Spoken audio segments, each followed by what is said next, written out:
What even is this? I can't stand this. I'm jumping off a 9-story building. Does that clip represent your current situation?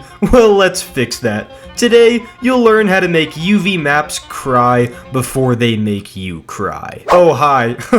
I didn't see you there. My name is Dr. UV Maps. I have a PhD in UV Maps. Today, you'll learn everything you need to know about how to use UV Maps in Blender. I promise this won't be one of those basic, stupid tutorials that's like, oh, so here we have a banana, and here we have a UV map.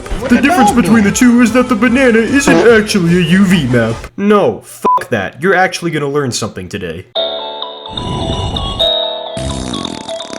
So what even is a UV map? Well, maybe some of y'all remember those weird origami 3D shapes from 2nd grade, and that's literally what UV maps are. You skin your 3D model alive, and lay out all of its faces on a completely flat surface. Then you put those faces on top of a texture, and where each face lines up on the image determines which part of the texture and where each face lines up on the image determines which part of the texture is displayed on each face.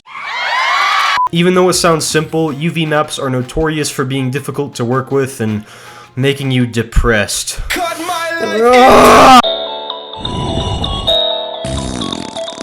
To UV unwrap a model, make sure you're in Material Preview mode, then press U on your keyboard. U stands for you suck at modeling and you're probably in crippling credit card debt.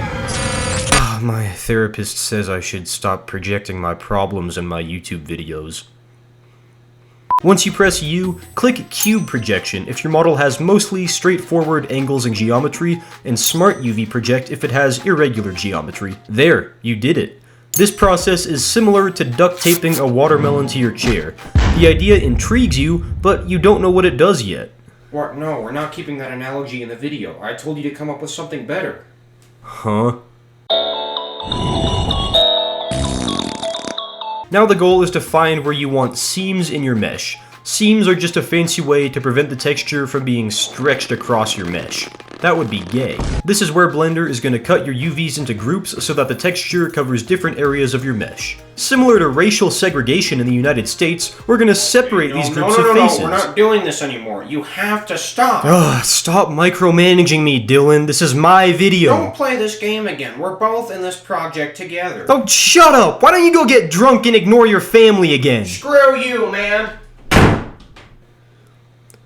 Sorry guys. So when you separate your faces using seams, Blender automatically starts the texture in a new spot where the seam is. This will get rid of stretching the texture and make the whole thing look more aesthetic, natural, and pleasing. Unlike my wife's body. Imagine you're wrapping the texture around your mesh like a piece of paper. Where the two ends of the paper meet is where you want to mark a seam, which you can do by selecting an edge, right-clicking, and hitting Mark Seam. Damn, I really should have said that earlier. Once you've marked seams, you just reproject your entire mesh. You can also just reproject specific faces. That's usually easier. You can even scale faces down in the UV editor and move them around. Like, there's a ton of ways to prevent stretching. It's not just marking seams. Come to think of it, I think marking seams is probably one of the hardest ways to do it. Yeah, sorry guys, the dude in the last clip did a horrible job of explaining this. Oh wait, shit, my schizophrenia medication jar is empty. Dylan?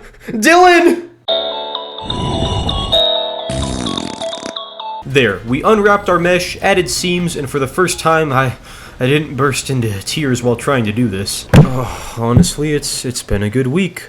Like, I made it to all my therapy sessions, and I only have 35 more hours of community service until the charges against me get dropped. Like, man.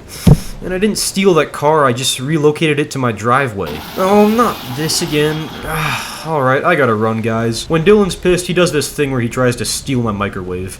I'll see y'all later.